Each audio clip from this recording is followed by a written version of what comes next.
हम सबको लगता है कि रात में अपने घर का डोर लॉक करने के बाद हम कम्प्लीटली सेफ हो गए हैं। बाहर चाहे जितना भी अंधेरा हो, हमें लगता है कि हमारी चार दीवारें हमें बचा लेंगी। पर क्या हो अगर मैं आपसे कहूँ कि खतरा कभी बाहर से आता ही नहीं है, वो तो पहले से ही अंदर होता है, आपके आसपास, उस अंधेरे कोने में जहाँ आपकी नजर जाती नहीं है। आज मैं आपको खुद की स्टोरी बताने वाली हूँ जो मेरे साथ हुआ था मेरे ही घर में। तो चलिए शुरू करते हैं।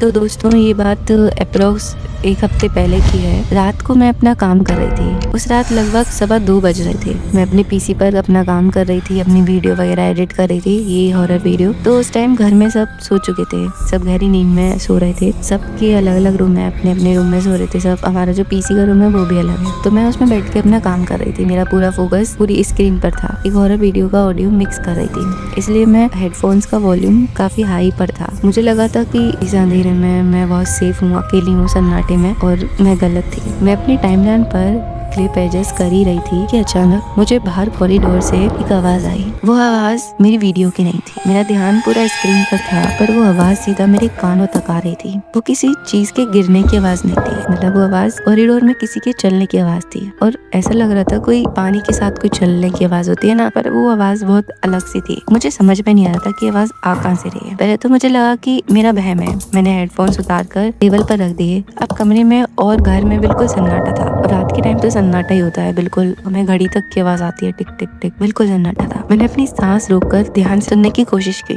कुछ सेकंड तक कुछ नहीं हुआ। फिर वही आवाज दोबारा आई। इस बार वो थोड़ी और करीब थी। मुझे लगा शायद मेरा भाई उठकर वॉशरूम गया होगा। मैं अपनी चेयर से उठी, मैंने कॉरिडोर की तरफ देखा और आवाज लगाई, भाई तू बाहर है क्या? बाहर से कोई जवाब नहीं आया, पर वो चलने की आवाज अब रुक चुकी थी। मुझे एक अजीब सी बेचैनी होने लगी। घर में इतनी शांति थी कि मुझे अपने दिल के धड़कने की आवाज तक सुनाई आ रही थी। मैंने मोबाइल उठाया, उसकी फ्लैश लाइट ऑन की और अपनी चेयर से उठ गई। मैं दरवाजे के पास आई और कॉरिडोर में झांक कर देखा। फ्लैश लाइट की रोशनी में कॉरिडोर देखा, वो बिल्कुल खाली था, वहाँ कोई नहीं था, पर हवा में एक अजीब सी ठंडक थी। मैं धीरे धीरे चलकर अपने भाई के कमरे तक गई। मेरे पैरों की आवाज सन्नाटे में बहुत तेज लग रही थी। दरवाजा वैसे ही थोड़ा सा खुला था जैसा डेली खुला रहता है। मैंने फ्लैश लाइट उसके रूम में करी। मैंने देखा अंदर वो सो रहा था, गहरी नींद में सो रहा था। मुझे नहीं लगा कि वो उठ के कहीं वॉशरूम वगैरह गया। मेरा दिमाग सन्न पड़ गया उस टाइम पे कि अगर भाई नहीं था वहाँ, भाई तो यहाँ सो रहा है, भाई नहीं है तो और कौन है? तो मैं अपने मम्मी पापा के रूम में भी गई, तो वो लोग भी सो रहे थे। घबराते हुए मेरे हाथ कपकपाने लग गए। तभी मैंने मेरी फ्लैश लाइट की रोशनी अनजाने में जमीन पर फर्श पर पड़ी, और जो मैंने देखा, मेरे रोंगटे खड़े हो गए। मेरी सांसें जैसे गले में ही अटक गई हों। फर्श पर पानी से सने हुए पैरों के निशान थे, मतलब प्रॉपर वो बने हुए थे पानी से। लेकिन जब मैंने उन निशानों को ध्यान से देखा तो मेरी रूह कांप उठी। वो निशान वॉशरूम से या मेन डोर की तरफ से नहीं आ रहे थे। वो निशान मेरे कॉरिडोर के सबसे अंधेरे कोने से निकल रहे थे और ठीक मेरे पीसी वाले रूम में जा रहे थे। और वो निशान बिल्कुल वहीं आकर रुक गए थे जहाँ मैं कुछ देर पहले खड़ी थी। ये सोचकर ही मैं वहाँ सन्न रह गई। मुझे कुछ समझ में नहीं आ रहा था कि मैं करूँ क्या अब। मैं घबरा कर उन निशानों को देख ही रही थी कि तभी मेरे ठीक पीछे उस अंधेरे कोने से एक आवाज आई। किसी ने बहुत ही धीमी, ठंडी और बहुत भारी आवाज में मुझे पुकारा, मेरा नाम पुकारा, प्रेरणा। मेरी पूरी बॉडी जैसे जम गई वहीं पर, क्योंकि उस आवाज में सबसे भयानक बात ये नहीं थी कि वहाँ कोई और खड़ा था।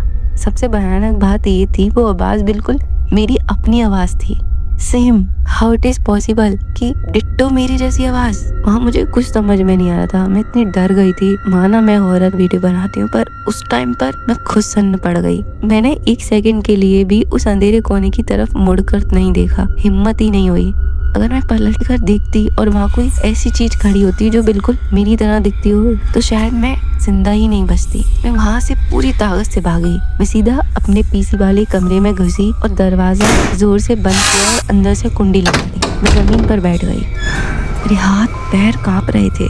मैं सुबह होने तक उस दरवाजे को घूरती रही।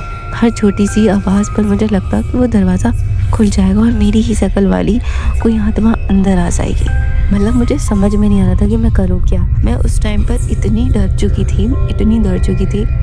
मैंने उस पूरी रात कैसे काटी है मैं बता नहीं सकती। भगवान का नाम ही लेते हुए काटी है। मैं उस पूरी रात अपने पीसी की रोशनी में बैठी रही। जब सुबह हुई और धूप मेरे कमरे की खिड़की से अंदर आई, तब मेरे में हिम्मत आई और मैंने दरवाज़ा खोला। मैं कॉरिडोर में गई, वहाँ फर्श पर कोई निशान नहीं थे, कोई भी पानी का एक कतरा तक नहीं था, एक ड्रॉप तक नहीं थी वहाँ। सब कुछ बिल्कुल सूखा था। मेरे भाई को कुछ नहीं पता था। जब मैंने उसे बताया तो उसने हंसकर टाल दिया और कहा कि मैं हॉरर वीडियोस एडिट करती हूँ तो हेलुसिनेट कर रही हूँ। पर मैं जानती हूँ कि मैंने उस रात क्या देखा और क्या सुना था।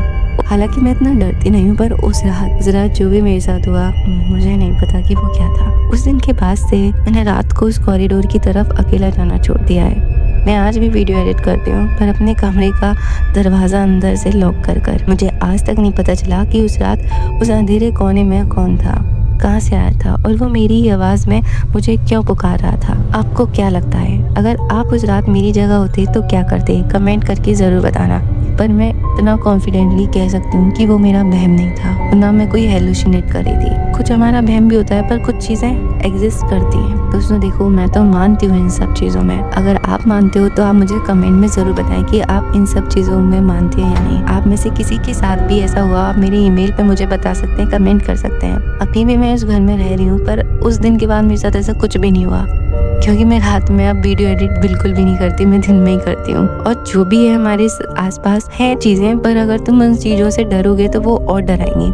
इसलिए मेरा आप सबको यही सजेशन है कि इन सब चीज़ों से ज़्यादा ना डरें। आप पॉजिटिव सोचोगे पॉजिटिव होगा, नेगेटिव सोचोगे नेगेटिव होगा। सब कुछ अच्छा है और अच्छा ही होगा।